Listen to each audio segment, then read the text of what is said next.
जब जेआरबी का एग्जाम पास करने की बात आती है तो सबसे पहली चीज जो माइंड में आती है ना वो है accounting and financial management for bankers. खास करके जो नॉन कॉमर्स बैकग्राउंड से स्टूडेंट्स हैं उनको काफी डर लगता है इस एग्जाम से। अकाउंटिंग जेआरबी केस में इतनी भी डिफिकल्ट नहीं है कि आप उसमें क्लियर ना कर पाओ। And let me tell you, ये वीडियो को देखने के बाद आपके बहुत से डाउट्स क्लियर होने वाले हैं जेआरबी accounting and financial management for bankers को लेकर के। बिकॉज बहुत सिंपल तरीके से आप अपने अकाउंटिंग एंड फाइनेंशियल मैनेजमेंट के एग्जाम को क्लियर कर पाएंगे, और सिर्फ क्लियर नहीं कर पाएंगे, एक्चुअल में अच्छा स्कोर कर पाएंगे एंड डेफिनेटली एग्जाम को पहली अटेम्प्ट में क्लियर करेंगे इन द नवंबर 2025। तो 9 नवंबर को एएफएम का एग्जाम है। वैसे एग्जाम स्टार्ट हो रहे हैं 2 नवंबर से, रजिस्ट्रेशन 1 अगस्त से स्टार्ट होने वाली है। कंप्लीट डिटेल्स आपको वीडियो के डिस्क्रिप्शन में मिल जाएगी। सो नमस्कार दोस्तों, welcome to your very own trusted platform JAIIB learning sessions. मैं हूं आशीष जैन और आज हम बात करने वाले हैं जेएआईबी एएफएम 2025 की सिलेबस प्रायोरिटी के बारे में। आज इस वीडियो में हम बात करेंगे module wise priority, chapter wise priority, कौन सी चीजें जस्ट कवर करके सिलेबस कंप्लीट हो जाएगा, स्टार्ट कब करनी चाहिए प्रिपरेशन, और कौन से रिसोर्सेज को फॉलो करना चाहिए so as to clear the exam in the first attempt. Learning session की एप्लीकेशन अवेलेबल है एंड्रॉइड पर भी और iOS के ऊपर भी। एंड एएफएम के एग्जाम में टोटल 4 मॉड्यूल है जो हमें कवर करना है। मॉड्यूल ए जो है वो अकाउंटिंग प्रिंसिपल्स एंड प्रोसेसेस के साथ रिलेटेड है। Module B is related to financial statements and the core accounting. Module C is related to the financial management and module D is related to allied topics like tax, depreciation, budgeting etcetera. First thing is JRB difficult नहीं है, पहले attempt में clear कर सकते हो।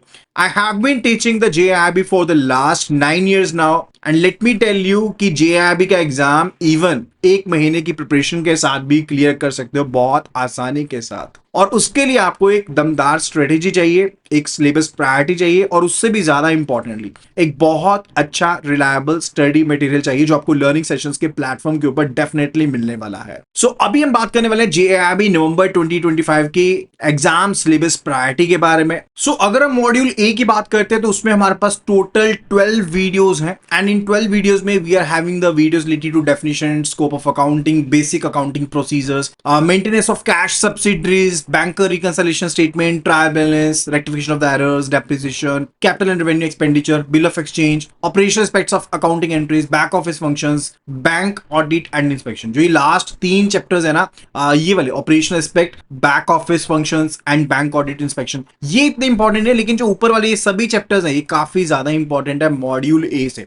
तो module A में basics of accounting के बारे में बात की जाती है। Although this module is also scoring, लेकिन लेट मी टेल यू इससे भी ज्यादा इंपॉर्टेंट मॉड्यूल्स आपके पास हैं। जब हम पढ़ना स्टार्ट करते हैं हम यही गलती करते हैं कि सबसे पहले मॉड्यूल ए को ही पिक कर लेते हैं और वहीं से पढ़ना स्टार्ट कर देते हैं। ये सोचते हैं कि यही से बेसिक बनेगा, बट ऐसा कुछ भी नहीं है। That's just a myth. And let me tell you कि अगर आप स्टार्ट करते हैं अपनी पढ़ाई from a very important module तो ज्यादा अच्छा स्कोप है। मॉड्यूल बी को फटाफट से चेक करते हैं कि मॉड्यूल बी में क्या क्या चीजें हैं। बैलेंस शीट इक्वेशन है, preparation of final accounts, company accounts and further cash flow statement, final accounts of the banking company, core banking systems and accounting.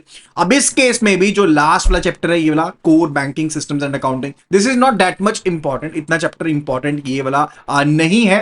And further फिर बात आती है मॉड्यूल सी के बारे में। मॉड्यूल सी में we are having the financial management, ratio analysis, calculation of interest, annuities है, YTM का आ गया, फॉरेन एक्सचेंज अर्थमेटिक आ गया, capital structure and cost of capital investment decision आ गया, equipment leasing and hire purchase आ गया, and further working capital management, derivative, सारे के सारे चैप्टर जो है वो बेसिकली बहुत ज्यादा इंपॉर्टेंट है। कोई भी एक चैप्टर जो है वो आपको बिल्कुल भी नहीं छोड़ना है। And if we talk about the module D, तो मॉड्यूल डी के केस में we have the taxation, GST है, कॉस्ट मैनेजमेंट है, standard costing, costing methods, marginal costing, budget and budgetary control है। ठीक है, इंपॉर्टेंट है मॉड्यूल, लेकिन सबसे ज्यादा जो इंपॉर्टेंट मॉड्यूल है ना वो आपको ऑलरेडी अब पता लग गया होगा कि module C is the clear winner. सबसे ज्यादा इंपॉर्टेंट मॉड्यूल है मॉड्यूल सी। तो फटाफट से मैं आपको बता देता हूं कि मॉड्यूल सी जो है दैट्स अ क्लियर विनर। ठीक है, तो मॉड्यूल सी सबसे ज्यादा इंपॉर्टेंट मॉड्यूल है। देन सेकंड नंबर पर जो सबसे ज्यादा इंपॉर्टेंट मॉड्यूल है that is the module A. Module A का वेटेज ज्यादा रहेगा। Then after that it's the module D, जो थर्ड नंबर पर इंपॉर्टेंट मॉड्यूल है, that is the module D. And fourth module जो पेंडिंग रह गया, that is the module B. ना मॉड्यूल बी का मतलब ये नहीं है कि आप बिल्कुल छोड़ दो, लेकिन मॉड्यूल बी में से जो इंपॉर्टेंट चीजें हैं सिर्फ हम उनको गो थ्रू कर लेंगे, और ये वाले 3 जो मॉड्यूल हैं इनको थॉरली कवर कर लेंगे तो हमारा सिलेबस ज्यादा अच्छे वे में हम कवर कर पाएंगे। अभी हम वेटेज की बात कर लेते हैं, जो रिसेंट एग्जाम होकर के गया है in the month of May June. तो क्या नंबर थे, कितने नंबर किस मॉड्यूल से है, उसके बारे में देख लेते हैं। लगभग 30 से 37% की वेटेज जो है वो आपकी रही है from the module C. Module C से 30 से 37% की वेटेज रही है। मॉड्यूल ए से 25 से 30% की वेटेज रही है, जो एग्जाम्स में आपको क्वेश्चंस एंड पैटर्न देखने को मिला उसके हिसाब से बात कर रहा हूं। मॉड्यूल डी में लगभग आपको 20 से 27% के मार्क्स देखने को मिले हैं in the different shifts. This is basically related to module D, not module B. 20 to 27% related to the module D, and 10 to 10%, 20% is from the module B, right? So ये वेटेज है। अब एक और question जो mind में रहता है कि बहुत से स्टूडेंट्स कैंडिडेट्स कहते हैं कि न्यूमेरिकल बहुत ज्यादा आते हैं accounting and financial management for banker के एग्जाम में। तो आपको बता देता हूं, ठीक है न्यूमेरिकल होते हैं, ऐसा नहीं है न्यूमेरिकल नहीं होते। It could be related to YTM, it could be related to annuities, it could be related to the depreciation, bank reconciliation statement, costing से रिलेटेड हो सकते हैं, बीईपी से रिलेटेड हो सकते हैं, या फिर इवन जो जर्नल एंट्रीज है उनसे रिलेटेड भी चीजें आपको पूछी जाती है। लेकिन ये इतनी बेसिक चीजें हैं और आप यकीन नहीं मानेंगे, अगर एक बार भी आप अच्छे से वीडियोस को गो थ्रू कर ले तो आप आसानी से इन न्यूमेरिकल क्वेश्चंस को सॉल्व कर सकते हैं। सो मेन फंडा है कि हमें बेसिक्स के ऊपर ज्यादा फोकस करना है rather than फोकसिंग ऑन कि हम सभी चीजों को गो थ्रू कर ले, ठीक है। और साथ के साथ सीधा क्वेश्चंस के ऊपर जंप मत करो। बहुत से कैंडिडेट्स हैं जो क्वेश्चंस पर जंप करते हैं, आपको 50 मार्क्स स्कोर करने होते हैं क्लियर करने के लिए एग्जाम को, और गोल्डन अटेम्प्ट भी रहता है। लाइक अगर आप एक ही बार में सभी एग्जाम्स को क्लियर कर लेते हैं तो 45 के साथ भी आपके एग्जाम्स क्लियर हो जाते हैं। लेकिन we are targeting minimum 60 marks, तो 60 मार्क्स के हिसाब से हमने टारगेटिंग करनी है। तो डेफिनेटली बहुत ज्यादा ब्राइट स्कोप अवेलेबल है कि आप पहली बार में अपना जेआरबी का एग्जाम क्लियर कर सकते हो। नाउ द पॉइंट इज कि तैयारी शुरू कब से करनी है। देखो जब भी जेआरबी की तैयारी करने बैठोगे ना, पहली बात तो ये होती है कि students do start at the very later stage. Let's say November में एग्जाम है, 2 नवंबर को एग्जाम शुरू है, तो बुक्स ही ओपन करेंगे या फिर पढ़ेंगे ऑनलाइन सिर्फ और सिर्फ अक्टूबर में जाकर के, राइट। ठीक है, it works for many of the students कि वो बिल्कुल एंड में जाकर के पढ़ते हैं and it works for them. लेकिन अगर आपको 100% क्लैरिटी के साथ एग्जाम को क्लियर करना है तो अभी से वीकेंड क्लासेस स्टार्ट कर सकते हो, वीकेंड बेसिस पर वीडियोस को गो थ्रू कर सकते हो। अब बहुत सा कंटेंट अवेलेबल है, ऑनलाइन भी अवेलेबल है, बुक्स भी अवेलेबल है, आईआईबीएफ के द्वारा सजेस्टेड जो बुक्स हैं वो भी अवेलेबल है, ई लर्निंग मॉड्यूल्स भी अवेलेबल है। बट द पॉइंट इज आपको चाहिए एक प्रॉपर चैप्टर वाइज मैनर में चीज, ताकि आप एक स्केड्यूल के हिसाब से चीजों को गो थ्रू कर पाओ। जैसे मैंने आपको अभी सिलेबस प्रायोरिटी के बारे में बता दिया, तो rather than following the complete syllabus you must be following chapter wise videos, previous year questions, mock tests for the revision purposes, definitely mega mock test ताकि कंप्लीट आपकी प्रिपरेशन हो जाए, एंड रिवीजन के लिए पीडीएफ का इस्तेमाल कर सकते हो। एंड एक चीज और बताता हूं, ये बिल्कुल सफिशिएंट है। लाइक अगर ये मॉड्यूल वाइज प्रायोरिटी आप फॉलो कर लेते हो तो बिल्कुल सफिशिएंट होने वाला है।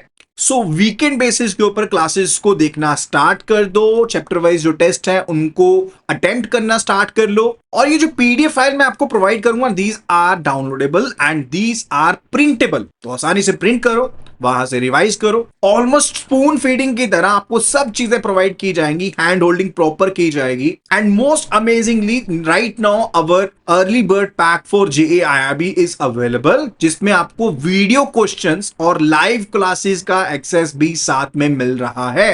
तो आपको डाउट सेशंस भी मिल जाएंगे बीच में लाइव क्लासेस की फॉर्म में, एंड सारा का सारा सिलेबस तो ऑलरेडी कवर करवाया ही जाएगा। लेकिन आपको 100% सिलेबस कवर नहीं करना, आपको जस्ट कवर करना है द मोस्ट इंपॉर्टेंट सिलेबस। 75% भी कवर कर लिया तो मोर देन सफिशिएंट है, और बाकी की 25% में से जो इंपॉर्टेंट चैप्टर्स हैं जो मैं आपको बताऊंगा, आप सिर्फ उनको गो थ्रू कीजिएगा, सफिशिएंट होने वाला है। So this is the best strategy so far available on the internet. मानो या ना मानो, thousands of students have already cleared their JAIIB exam following the same strategies। तो जल्दी से ज्वाइन कर लो इस नए बैच को।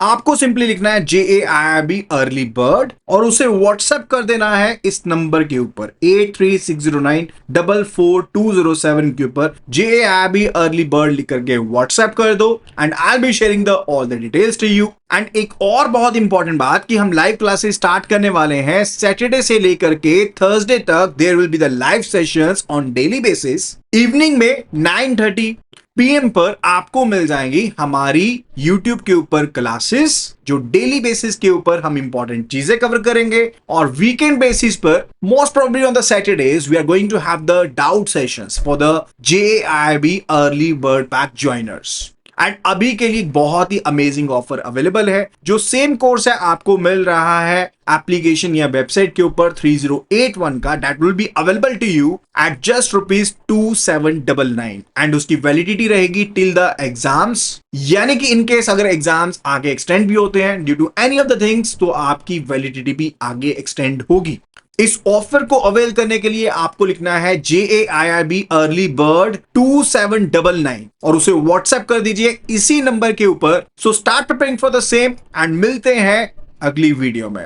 Happy learning.